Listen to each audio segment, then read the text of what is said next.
May kamag-anak ka ba na gumagamit ng lupa mo at nagkaroon ng hindi pagkakaunawaan kung sino ang totoong may karapatan? Ganito ang nangyari sa kaso ng Abobon versus Abobon na may GR number 155830. Sa video na ito, ipapaliwanag natin kung sino ang nanalo at kung bakit mahalaga ang torrents title sa ganitong kaso. Ako po si Atty. Claribel Lucila at ipapaliwanag ko ang batas ng malinaw, simple, totoo at para sa lahat.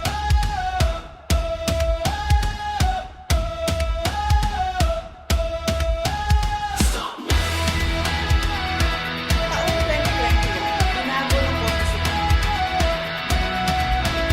Suprema. Ang mga respondents, sina Felicitas at Gelima Abubon, ay rehistradong may-ari ng isang parcel of land na may sukat na 4,668 square meters.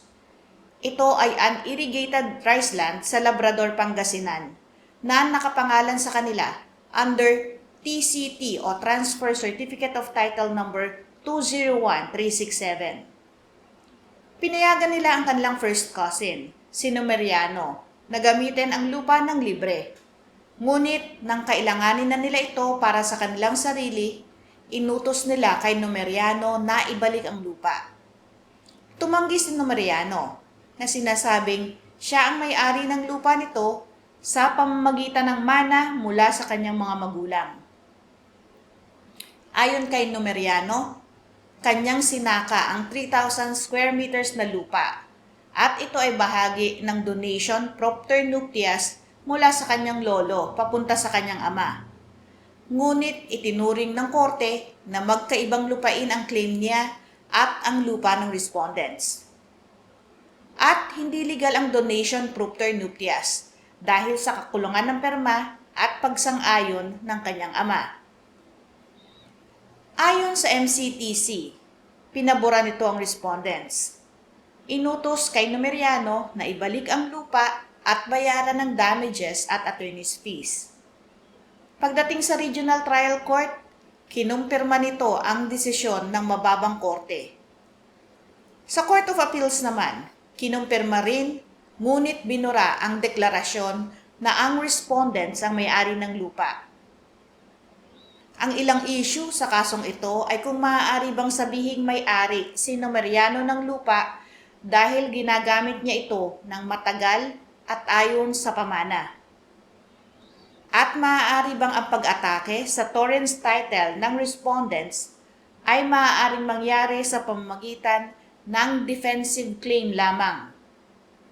Ayon sa Supreme Court, indefeasible ang torrents title.